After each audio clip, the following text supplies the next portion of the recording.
तो सबसे पहले तो हम लोग पढ़े चार्ज पार्टिकल क्या होता है, उसको अंडरस्टैंड किए। एक्सेस पॉजिटिव चार्ज किसको बोलते हैं, एक्सेस नेगेटिव चार्ज किसको बोलते हैं। सेकेंड हम लोग क्या देखे, कोई भी ऑब्जेक्ट है चार्ज पार्टिकल के नज़दीक जाता है तो एक्सपीरियंस द फोर्स। उसके बाद how to produce the charge particle, 3 methods, rubbing method, contact method, induction method. Then उसके बाद हम लोग क्या देखे, प्रॉपर्टी ऑफ द चार्ज। पहला प्रॉपर्टी एडिटिव प्रॉपर्टी, सेकंड क्या था आपका, एक टू क्वांटाइजेशन हो गया और conservation of charge, conservation of charge. अब आपका इलेक्ट्रोस्टैटिक चालू हुआ। अभी तक सिर्फ भूमिका बना चार्ज के बारे में, अब असली इलेक्ट्रोस्टैटिक चालू हो गया। और वो भाई आप पहले से ही आते जान रहे हो, कूलम्ब्स लॉ। जिस तरह से ग्रेविटेशनल लॉ था सेम वहाँ वही सेम कॉन्सेप्ट यहाँ भी है। ऑलमोस्ट ये चैप्टर ग्रेविटेशन से मिलता जुलता है, कॉन्सेप्ट सारा वही ग्रेविटेशन वाला ही है। वहाँ पर जिस तरह से ग्रेविटेशनल फोर्स हम लोग डिफाइन करते थे किसके बीच, 2 पॉइंट मास, याद होगा सारा कॉन्सेप्ट। ग्रेविटेशनल फोर्स जैसे हम लोग डिफाइन करते थे 2 पॉइंट मास के बीच में, m1 m2, राइट। और सिर्फ अट्रैक्टिव फोर्स वहाँ होता था, यही एक डिफरेंस था। और ये फोर्स किसके अलोंग लगता था, दोनों मास को मिलाने वाले लाइन के अलोंग ही फोर्स एक्ट करता था। ये नहीं कि किसी डायरेक्शन में फोर्स एक्ट करेगा। तो पहला कंडीशन जैसे वहाँ देखे थे पॉइंट मास होना चाहिए, force act along the line joining the 2 masses, उसी के डायरेक्शन में लगेगा। तो यही सेम कॉन्सेप्ट यहाँ भी हम लोग यूज करेंगे। मास की जगह पर क्या हो जाएगा, चार्ज हो जाएगा। कूलम्ब्स लॉ में मास की जगह पर क्या हो जाएगा, चार्ज, मास की जगह पर चार्ज हो जाएगा, कूलम्ब्स लॉ। जैसे वहां पॉइंट मास कंसीडर किए थे, यहां भी क्या कंसीडर करेंगे, पॉइंट चार्ज। पॉइंट चार्ज क्या कंसीडर करेंगे, पॉइंट चार्ज। तो फर्स्ट इसमें कूलम्ब्स लॉ जो डिफाइन करते हैं कैसा होना चाहिए, पॉइंट चार्ज, पॉइंट चार्ज होना चाहिए। तो we consider here 2 point charges plus Q1 और दूसरा प्लस Q2, वो भी चार्ज है, 2 चार्ज कंसीडर कर लिए, दोनों पॉइंट मास चार्ज होना चाहिए, पहला कंडीशन। ठीक है, तो यहाँ पर फोर्स किस डायरेक्शन में लगेगा, दोनों चार्ज को मिलाने वाला लाइन के अलाउंग। दोनों चार्ज जैसे ग्रेविटेशनल फोर्स एक्ट करता था सेम यहाँ भी कूलम्ब्स यानी इलेक्ट्रोस्टैटिक फोर्स जिसको बोलते हैं। इलेक्ट्रोस्टैटिक नाम देखिए, इलेक्ट्रो क्या बोलते हैं, इलेक्ट्रोस्टैटिक फोर्स, FORC। इलेक्ट्रो नाम से देखो, इलेक्ट्रोस्टैटिक मीन्स स्टेशनरी। क्या स्टेशनरी, चार्ज। चार्ज स्टेशनरी के कारण जो फोर्स डेवलप होगा, यहाँ पर चार्ज का मोशन नहीं, चार्ज पूरे इलेक्ट्रोस्टैटिक में हम क्या देखेंगे, चार्ज क्या रहेगा, रेस्ट में रहेगा, स्टेशनरी रहेगा। तो 2 चार्जेस जब यानी स्टेशनरी रहेंगे, और किस तरह के चार्जेज होगा, पॉइंट चार्ज। कंटिन्यूअस बॉडी की बात नहीं कर रहे हम लोग, पॉइंट चार्ज की बात कर रहे हैं, राइट। और फोर्स किसके अलोंग लगेगा, दोनों पॉइंट चार्ज को मिलाने जो लाइन, उसी के along, acting along the line joining the 2 point charges. ठीक है, तो this force is called electrostatic force. इसीलिए इस पूरे चैप्टर को हम लोग क्या बोलते हैं, इलेक्ट्रोस्टैटिक। पूरा इसमें हम लोग देखेंगे इलेक्ट्रोस्टैटिक नाम का ही मतलब कि चार्ज स्टेशनरी के कारण देखेंगे फोर्स कितना डेवलप हुआ। जैसे वहाँ ग्रेविटेशनल फील्ड देखते थे, यहाँ देखेंगे इलेक्ट्रिक फील्ड कितना होगा। जैसे वहाँ पोटेंशियल पढ़ते थे, यहाँ देखेंगे स्टेशनरी चार्ज के कारण पोटेंशियल कितना होगा। सारा सेम कॉन्सेप्ट यहाँ भी रिपीट होगा। सिर्फ क्या होगा कि ये जो है डिफरेंस क्या है, वहाँ फोर्स सिर्फ अट्रैक्टिव था, यहाँ पर फोर्स अट्रैक्टिव और रिपल्सिव दोनों है, दैट इज द डिफरेंस। तो जैसे वहाँ पर हम लोग ग्रेविटेशनल फोर्स में बोलते थे ना, जो फोर्स डेवलप हो रहा है that is directly proportional to product of the mass. यहाँ उसी तरह बोल रहे the force is directly proportional to product of the charge, क्योंकि मास की जगह चार्ज हो गया, and inversely proportional to the square of distance.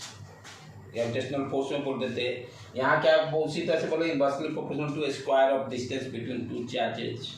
तो जो फोर्स डेवलप होगा इलेक्ट्रोस्टैटिक फोर्स वो कैसे होगा? पहला पॉइंट क्या बोलते हैं? Directly proportional to the directly proportional to the product of the charge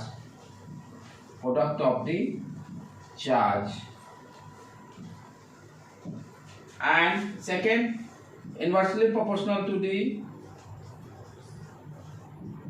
square of the distance between two charges same जैसे वहाँ इलेक्ट्रो ग्रेविटेशनल फोर्स डेवलप किए थे, कॉन्सेप्ट सीखे थे, सेम सारा सेम चीज आ रहा है। वहाँ भी हम लोग बोलते थे directly proportional product of the mass, यहाँ directly proportional to the product of the charge, वहाँ square of the distance inversely, यहाँ भी वही सेम कॉन्सेप्ट। और थर्ड हम लोग इसमें बोलते हैं फोर्स, जैसे वहां बोलते थे force acts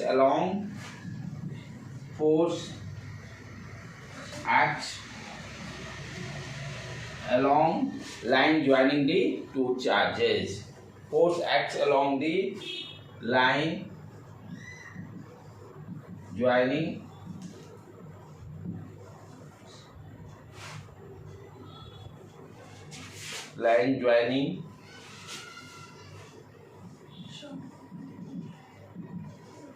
the two charges. Same concept repeat हो रहा है बेटे। तो जो इलेक्ट्रोस्टैटिक फोर्स होगा that is directly proportional to the product of the charge किस तरह का रहेगा? पॉइंट चार्ज, कंटिन्यूअस चार्ज की बात नहीं कर रहा है। Inversely proportional to the square of the distance. Force acts along the line joining the two charges. Force acts along the line joining the two charges, यानी फोर्स या तो इसी लाइन के लॉन्ग लगेगा। तो फोर्स वेक्टर क्वांटिटी है, direction specify करना जरूरी है। लिख लिए बेटे, तीनों पॉइंट से लिख लिए। ये पॉइंट को एकदम दिमाग में सेट करके रखना है, क्योंकि अपना इलेक्ट्रोस्टैटिक का यहीं से ABCD स्टार्ट होने जा रहा है। यहीं से अपना आपका बेस तैयार चालू। कूलम्ब्स लॉ से ही, कूलम्ब बाबा के ही चक्कर में पूरा इलेक्ट्रोस्टैटिक कॉन्सेप्ट डेवलप हुआ है। ठीक है, आप फॉर्मूला देखें क्या है। What is the formula? यही जो स्टेटमेंट दिया गया है, इसी स्टेटमेंट को मैथमेटिकली एक्सप्रेस किया गया है। जो स्टेटमेंट अभी हम लोग वर्ड्स में लिखे हैं, इसी को फॉर्मूला के फॉर्म में कैसे लिखेंगे? Force equal to K Q1 Q2 upon R square. जैसे दो चार्ज कंसिडर किए, Q1 Q2, और दोनों के बीच का डिस्टेंस R। तो what is the value of the force? Force equal to K product of the charge and inversely proportional to R square. जैसे कैपिटल G को वहाँ बोलते थे ग्रेविटेशनल कांस्टेंट, यहाँ भी K है, ये भी कांस्टेंट है, इलेक्ट्रोस्टैटिक कांस्टेंट K कांस्टेंट है। जैसे वहाँ ग्रेविटेशनल कांस्टेंट बोलते थे, यहाँ भी electrostatic constant. And what is value? K equal to 1/4 pi epsilon naught, where epsilon naught is the permittivity of the object, permittivity of the, ध्यान देने की बात है, जो मीडियम रहेगा उसकी बात करते हैं। इप्सिलॉन क्या होता है? Epsilon is the permittivity of the medium. Not लगाने का मतलब मीडियम क्या हो गया? एयर। E0 लगाया ना, E0 का मतलब मीडियम किस तरह का है? एयर। E0 लगाने का मतलब मीडियम किस तरह का है? E0 करने का मतलब मीडियम क्या हो गया? एयर। और इसका वैल्यू कितना हो गया? 8.85 इंटू 10⁻⁻12। इंटू 10⁻⁻12। अब ध्यान से देखो बेटे, इसका यूनिट कैसे लिखेंगे। वैल्यू तो हो गया ये फॉर एयर। यूनिट कैसे लिखेंगे, यहाँ से आराम से लिख सकते हो, मैं बार बार बताता हूँ। 1/4πε0 Q1 Q2 अपॉन r²। इधर क्या है, फोर्स। फोर्स का यूनिट न्यूटन। ये तो 1/4π तो कांस्टेंट है, एप्सिलॉन निकालना ही है। ये कूलम स्क्वायर, ये मीटर स्क्वायर। अब क्या करेंगे, एप्सिलॉन नॉट को लेफ्ट हैंड साइड लेके आ जाओ, ये नीचे आ गया। कूलम स्क्वायर पर न्यूटन पर मीटर स्क्वायर।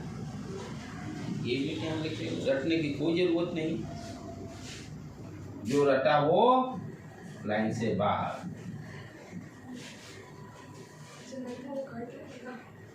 जो रटा वो गया। हाँ, लेकिन एग्जाम मेडिकल के लिए तो भाई लास्ट में मेमोरी मैप इम्पोर्टेंट है। लेकिन उसके पहले है कॉन्सेप्ट क्लियर रहेगा तभी मेमोरी मैप भी काम करेगा। ये तो मैं भी मानता हूँ कि 40-50% मेमोरी मैप का नीड है,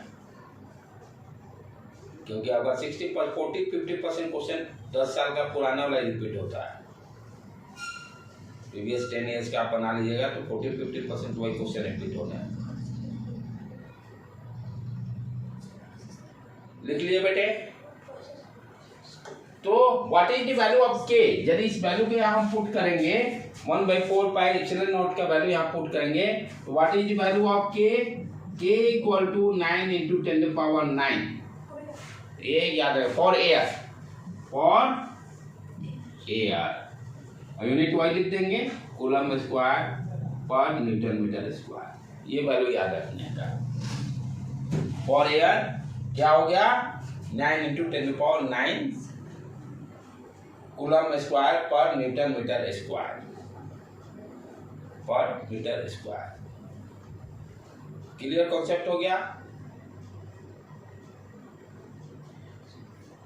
अब इसी को थोड़ा सा अंडरस्टैंड कीजिए। यदि चार्ज, दोनों चार्ज इक्वल चार्ज हो, 1 कूलम दोनों पर चार्ज हो, डिस्टेंस 1 मीटर हो, व्हाट विल फोर्स एक्सपीरियंस, कितना फोर्स एक्सपीरियंस करेगा, इसको देख ले हम लोग। यदि दोनों चार्ज 1 कूलम का हो, दोनों चार्ज 1 कूलम का हो,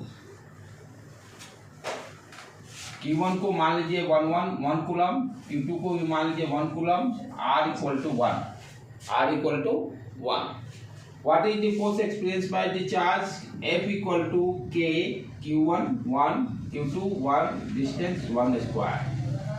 यानी जो K का वैल्यू होगा वही फोर्स एक्सपीरियंस करेगा चार्ज। K का वैल्यू कितना है, 9 × 10⁹ न्यूटन। यदि दोनों चार्ज 1 कूलम का है, दोनों के बीच का डिस्टेंस 1 कूलम, R = 1, तो what is the value of the force? Force = 9 × 10⁹ Newton. 9 × 10⁹ Newton.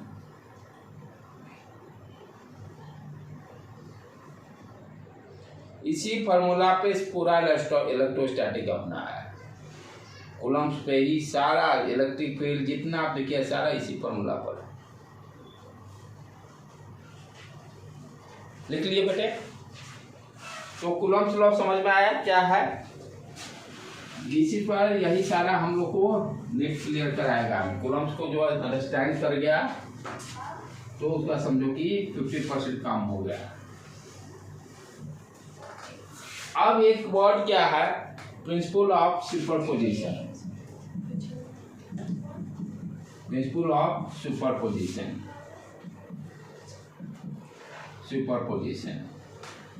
अब यहाँ पे एक सुपरपोजिशन वर्ड आता है 12th लेवल पे।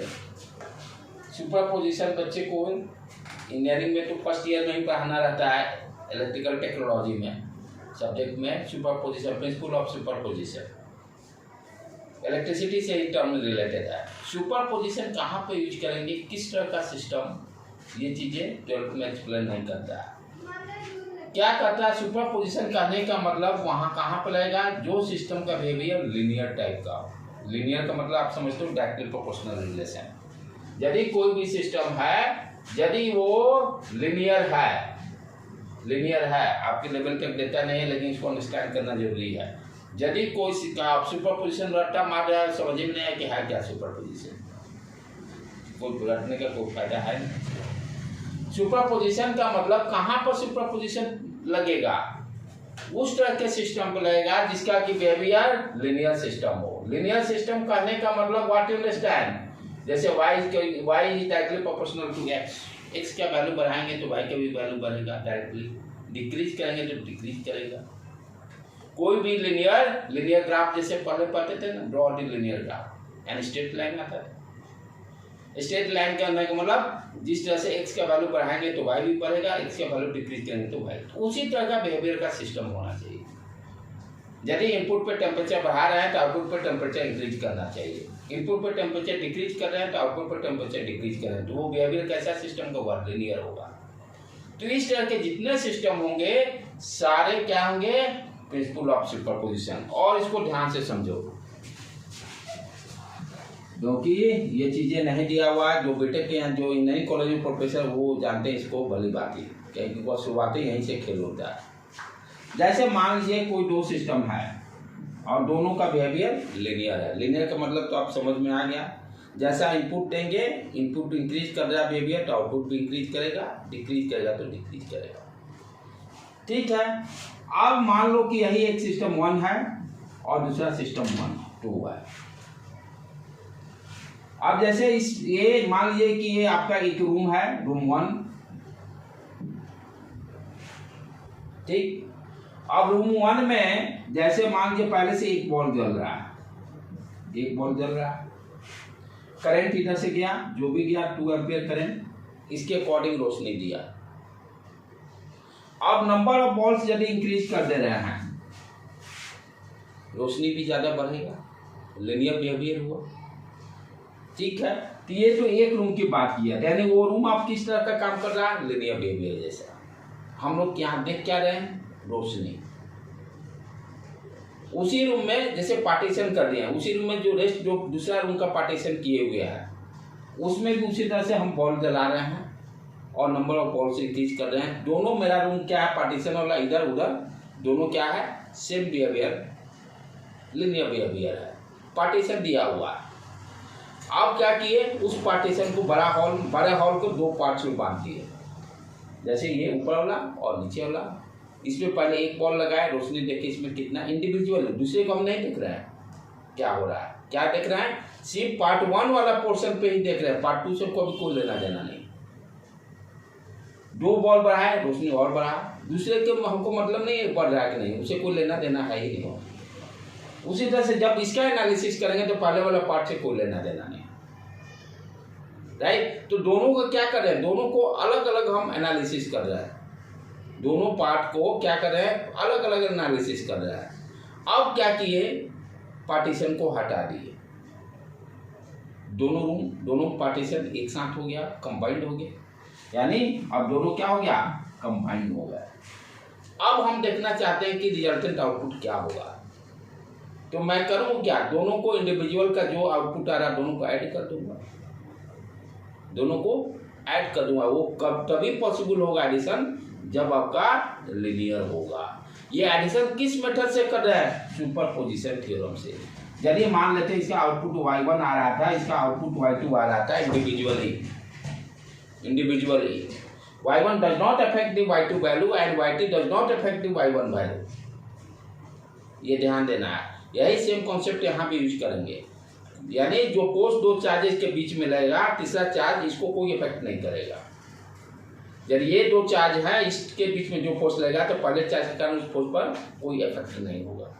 जैसे सेम यहाँ पर बताया कि पहले वाला रूम में पार्टीशन की इधर जितने बॉल बनाए दूसरे पर कोई असर नहीं डालेगा। तो रिजल्टेंट आउटपुट क्या होगा, y इक्वल टू हम क्या बोलते हैं, y1 plus y2 by using superposition theorem. दोनों को अलग अलग एनालिसिस किए, दोनों को अलग अलग एनालिसिस किए और दोनों का नेचर यदि लिनियर है दोनों को ऐड कर देते हैं, दोनों एक दूसरे को कोई प्रभाव नहीं डालेगा। सेम यहाँ यहीं पर यही सेम कॉन्सेप्ट, ये सब कॉन्सेप्ट आपको नहीं दिया हुआ है क्योंकि थोड़ा सा हायर स्टडीज है। अब इसी चीज को देखो कैसे आप कितना आसानी से आप समझ जाओगे।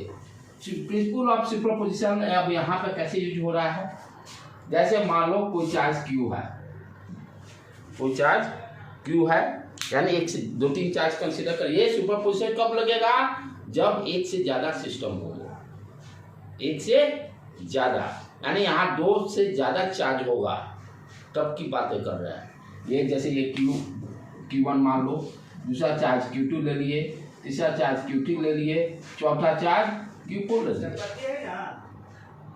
तो जिस तरह से वहाँ हर सिस्टम को अलग अलग, जैसे ये इस पर जो फोर्स लगाएगा F1, ये F12, यानी दूसरे चार्ज पर हम देख रहे हैं कितना फोर्स लग रहा है। तो ये जो फोर्स का जो वैल्यू होगा, ये चार्ज इसको अफेक्ट नहीं करेगा। ये एक सिस्टम में आ गए Q1 Q2, दूसरा सिस्टम Q2 Q4, तीसरा सिस्टम Q2 2 and 3, तीन सिस्टम बने। यहाँ देखो एक सिस्टम ये बना, दूसरा सिस्टम ये बना, तीसरा सिस्टम ये बना। हम इस पर नेट फोर्स निकाल रहे हैं तीनों को इंडिविजुअली। ये इसके फोर्स का वैल्यू, अब जैसे ये फोर्स है F, ये जो 4 के कारण 2 पर लगेगा, तो 4 के कारण 2 पर फोर्स, यहाँ 3 के कारण जो फोर्स लगेगा F32। ये तीनों फोर्स एक दूसरे को इंटरफेयर नहीं कर रहे हैं। ये नहीं कि अब इसका चार्ज बढ़ा रहे हैं तो ये फोर्स का वैल्यू चेंज हो जाएगा, या चार्ज ये Q4 का वैल्यू घटा रहे हैं तो ये फोर्स का वैल्यू F12 का वैल्यू चेंज हो जाएगा। क्योंकि हम लोग समझे कोई एक दूसरे को इफेक्ट नहीं करता है। वहीं पर सुपरपोजिशन थ्योरम लगता है। तो चार्ज का भी बिहेवियर कैसा है, लीनियर बिहेवियर है। चार्ज का भी जैसे नंबर ऑफ चार्ज बढ़ाइएगा तो क्या होगा, या तो पॉजिटिव चार्ज बढ़ेगा या तो निगेटिव चार्ज बढ़ेगा। लीनियर बिहेवियर है चार्ज का। तो उसमें हम लोग तीसरा चौथा पॉइंट ये भी डाल सकते हैं, जो कि नहीं दिया अकॉर्डिंग टू माई कॉन्सेप्ट, कि चार्ज का बिहेवियर कैसा है, लीनियर है। एनसीईआरटी में भी नहीं दिया हुआ, लेकिन यहाँ इस कॉन्सेप्ट से वी कैन ऐड कि चार्ज का बिहेवियर कैसा होता है, लीनियर प्रॉपर्टी शो करता है। वेरी वेरी, तभी तो ये सारा कॉन्सेप्ट डेवलप हो रहा है। नहीं तो सुपरपोजिशन लगेगा ही नहीं। सुपरपोजिशन ऑलवेज वहीं पर लगेगा। अभी इलेक्ट्रिसिटी में भी पढ़ेंगे, सिर्फ बोल देता है, कहता है कि ऐड कर लीजिए, ऐड कर लीजिए, कैसे क्या हो नहीं समझाया हुआ। तो चार्ज का बिहेवियर सबसे इंपॉर्टेंट पॉइंट जो होगा, जो कि पूरा इलेक्ट्रोस्टैटिक और इलेक्ट्रिसिटी में डेवलप होगा, कैसा बिहेवियर है, linear behaviour. So we also note down that point कि जहाँ हम लोग प्रॉपर्टी लिखे हैं, property of the charge, fourth point we can add कि चार्ज का प्रॉपर्टी जो है लीनियर बिहेवियर जैसा है। Charge behaves like as a linear system. Charge behaves as a linear system. ये मैं एक्स्ट्रा आपको पॉइंट दिया जो कि बुक्स में भी नहीं है। राइट बेटे। फोर्थ पॉइंट, प्रॉपर्टीज ऑफ जहाँ चार्जेज लिखे हैं, charge behaviour so linear, charge behaves as a linear system. Charge behaves as a linear system. System का मतलब समझ में आ गया, पूरे जैसे पूरे उसके अंदर में जितने सारे चार्जेज हैं उसकी बातें कर रहे हैं। Behaves as a linear system.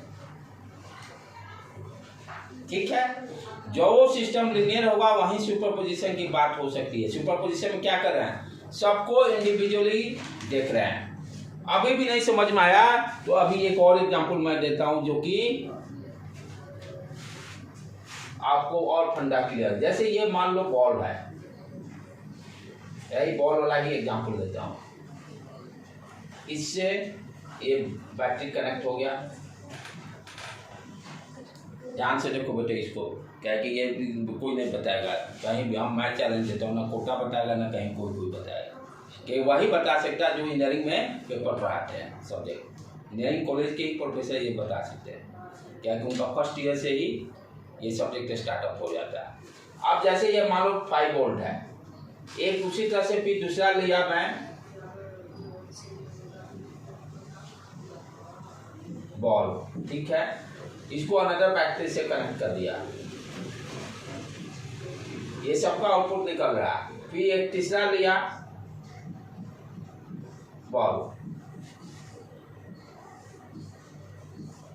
तो पहले क्या करते हैं, ये जो वोल्टेज दिया, ये मान लो 6 वाट का बॉल है, तो ये कितना करंट यूज किया भाई? 6 वाट का है, मान लेते हैं करंट ये 2 एम्पियर शो किया, 2 एम्पियर करंट कंज्यूम किया।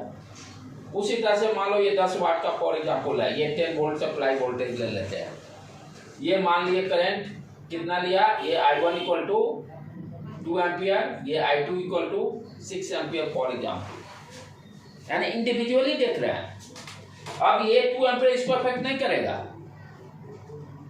Individually we are consider.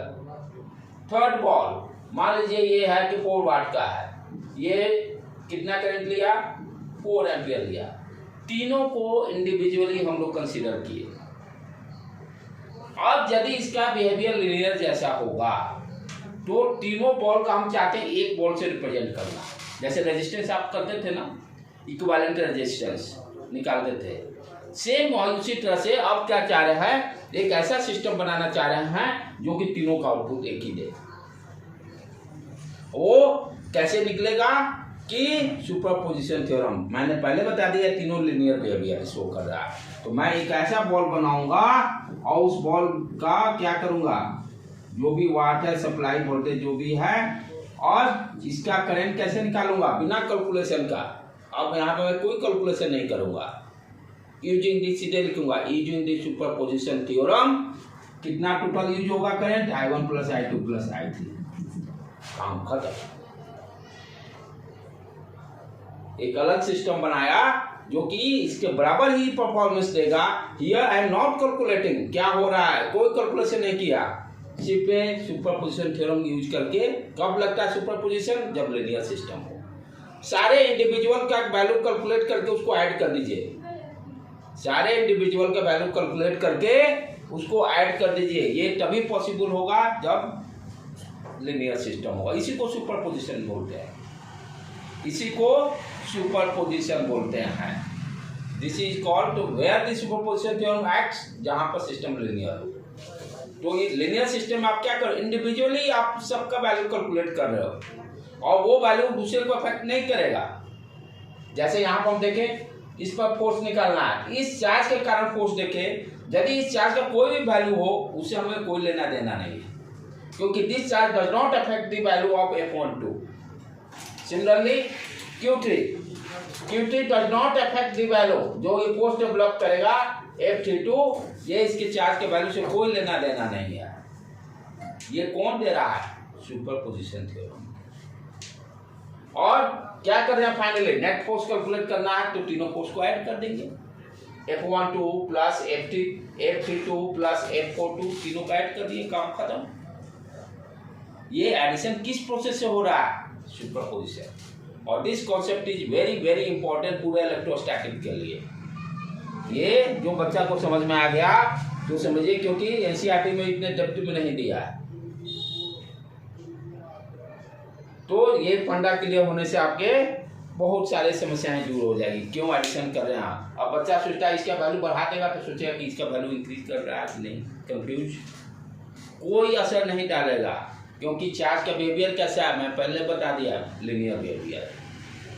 Linear behaviour होगा तो कोई भी फोर्स एक दूसरे को अफेक्ट नहीं करेगा। राइट बेटे, क्लियर है कॉन्सेप्ट, ओके, पक्का, डन। तो इस कॉन्सेप्ट को क्लियर होने के कारण आपके बहुत सारे कॉन्सेप्ट क्लियर हो जाएंगे, कोई दिक्कत नहीं आएगी। उसी तरह से अब एक और इम्पोर्टेंट कॉन्सेप्ट हम लोग डिस्कस करेंगे जो कि पूरे बच्चे को इलेक्ट्रोस्टैटिक हो या इलेक्ट्रिसिटी में समस्या पैदा करता है। जिस तरह से ये कॉन्सेप्ट क्लियर, क्योंकि सुपरपोजिशन के बारे में अच्छी तरह से नहीं दिया हुआ है बुक्स में भी, अप टू +2 लेवल, लेकिन बिना उसके काम होता ही नहीं। सिमिलरली उसी तरह से ये भी एक बहुत बेसिक ही कॉन्सेप्ट है, लेकिन बच्चे हर जगह गलती करेंगे और इसकी हर जगह मुझे ज़रूरत है। इलेक्ट्रिसिटी में भी जरूरत पड़ेगा, इलेक्ट्रोस्टैटिक में भी जरूरत पड़ेगा। क्या कॉन्सेप्ट है, देखो ध्यान से। चार्ज का जो है, चार्ज के बारे में हम लोग पढ़े, तो चार्ज डिस्ट्रीब्यूशन की ये इसको हेडिंग क्या रहता है, continuous charge, continuous charge continuous charge distribution इसको बोलते हैं, continuous charge. Very very important topic, ये कॉन्सेप्ट हमेशा यूज में आएगा। जहाँ जहाँ जो इसका एक बार दबाया तो पूरे इलेक्ट्रोस्टैटिक जीरो हो जाएगा, मैं पहले बता दिया। क्या कर रहा है चार्ज डिस्ट्रीब्यूशन, इसको अंडरस्टैंड करो। जिस तरह से आपको याद होगा कि हम लोग डेंसिटी डिफाइन करते थे, mass upon mass per unit volume, क्या करते थे, डेंसिटी जैसे डिफाइन करते थे मास पर यूनिट वॉल्यूम। तो वॉल्यूम जहां भी आएगा तो 3 डायमेंशन हो गया ऑब्जेक्ट। डेंसिटी कब डिफाइंड हुआ है, जब ऑब्जेक्ट 3 डायमेंशन है। अब यहां पर हम क्या करें, चार्ज डिस्ट्रीब्यूशन किस पर, यहां जब 1 डायमेंशन ऑब्जेक्ट होगा उस पर देखेंगे क्या होगा, यानी यूनिट जैसे 1 डायमेंशन करने मतलब मान लीजिए एक सिंपल लेंथ होगा। लेंथ का मतलब सिर्फ लेंथ है, ना मोटाई है, ना विड्थ है, ना थिकनेस है। जब 1 डायमेंशन ऑब्जेक्ट होगा उस पर चार्ज का डिस्ट्रीब्यूशन यानी कैसा चार्ज होगा, 1 मीटर में जैसे यूनिट लेंथ, ये क्या कहेंगे यूनिट लेंथ में कितना चार्ज होगा। जब 2 डायमेंशन सरफेस होगा, जैसे ये पेज 2 डायमेंशन हो गया, तो 2 dimension express by surface area. 2 dimension को हम लोग एरिया से रिप्रेजेंट करते हैं, तो यूनिट एरिया में देखेंगे कितना चार्ज है।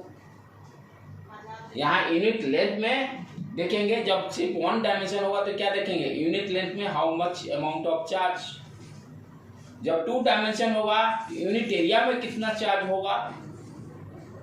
जब 3 डायमेंशन होगा, जैसे ये है 3 डायमेंशन, यूनिट वॉल्यूम में देखेंगे कितना होगा। जो 3 डायमेंशन को वॉल्यूम से डिफाइन कर रहे हैं, 2 डायमेंशन को सरफेस एरिया से डिफाइन कर रहे हैं, और 1 डायमेंशन को सिंपल लाइन से रिप्रेजेंट करिए, तो थिकनेस भी हो गया इसमें। अब उसका कैसे मैथमेटिक्स में, ये तो समझ में आया कि क्या कर रहा है। तो जब 1 डायमेंशन होगा, यानी 1 डायमेंशन करने का मतलब लेंथ की बात कर रहे हैं, ओनली लेंथ, ओनली लेंथ। तो चार्ज का डिस्ट्रीब्यूशन यानी 1 मीटर में कितना चार्ज होगा, जिसको कि हम लोग लैम्डा से रिप्रेजेंट करते हैं। लैम्डा क्या रिप्रेजेंट कर रहा है, चार्ज पर यूनिट लेंथ, क्योंकि कंटिन्यूअस बॉडी है ना। जैसे ये मान लीजिए लेंथ है 10 मीटर का, और आपको दे दिया कि charge per unit length lambda का वैल्यू 2 है, यानी 1 मीटर में 2 कूलम चार्ज है। 1 मीटर में 2 कूलम चार्ज, इसका यूनिट क्या हो गया, चार्ज पर यूनिट लेंथ। तो इसका मतलब क्या हुआ, 1 मीटर में 2 कूलम चार्ज है, तो 10 मीटर में 20 कूलम। समझ में आया क्या फायदा है इसका। आपको 1 मीटर में दे दिया, क्योंकि बॉडी कंटिन्यूअस है ना, पॉइंट चार्ज नहीं है। ये कब डिफाइंड होगा, ये सारे चीज पैरामीटर, जब बॉडी कंटिन्यूअस होगा। कूलम स्लॉट तो हम लोग पॉइंट मास के लिए, पॉइंट चार्ज के लिए डिफाइन किए ना। लेकिन अब क्या है कि सब जगह पॉइंट चार्ज ही नहीं रहेगा। आगे आगे हम लोग देखेंगे, कंटिन्यूअस बॉडी की भी बात करेंगे। तो कंटिन्यूअस बॉडी होने का मतलब क्या हो गया, जब 1 डायमेंशन होगा सिर्फ लेंथ होगा, तो 1 मीटर में आपको दे दिया 2 कूलम, तो 10 मीटर में 20 कूलम। तो इसको हम लोग लैम्डा से रिप्रेजेंट करते हैं। इसको क्या बोलते हैं, charge per unit length, charge per unit length, lambda L. Meaning समझ में आया, चार्ज पर यूनिट यानी 1 यूनिट लेंथ में कितना चार्ज। ये कब पैरामीटर डिफाइंड हो रहा है, जब 1 डायमेंशन का होगा। इसी को बोलते हैं दूसरा नेम लीनियर चार्ज डेंसिटी। जैसे हम लोग वॉल्यूम डिफाइन करते थे ना, यूनिट वॉल्यूम में कितना मास, उसको डेंसिटी बोलते थे। इसको क्या बोलेंगे, चार्ज, लीनियर चार्ज डेंसिटी, यानी लीनियर मीन्स एक प्लेन में है। We can also say this is called linear charge density. कितना है लैम्डा को लीनियर चार्ज डेंसिटी भी बोलते हैं, या चार्ज पर यूनिट लेंथ दिया रहेगा प्रॉब्लम में। Linear charge density 2 coulomb per metre है। एम यहाँ दे देगा यूनिट, एम क्योंकि लेंथ का यूनिट मीटर होता है। तो ये 1 डायमेंशन का कॉन्सेप्ट क्लियर हुआ। तो लैम्डा एल क्या रिप्रेजेंट करेगा, linear charge density. Linear charge density को लैम्डा एल से रिप्रेजेंट करेंगे। लीनियर चार्ज डेंसिटी को linear charge density that is represented by lambda L। और ये क्या वैल्यू हो गया, Q अपॉन L, या स्मॉल चार्ज होगा तो dQ upon dL। Q upon L जब लार्ज बॉडी होगा, स्मॉल होगा तो एलिमेंटल में dQ अपॉन dL कंसीडर करेंगे। यूनिट क्या हो गया, 4 कूलम पर मीटर। मीनिंग समझ में आना चाहिए। इसका मीनिंग डेंसिटी का मतलब यहाँ पर क्या है, 1 मीटर में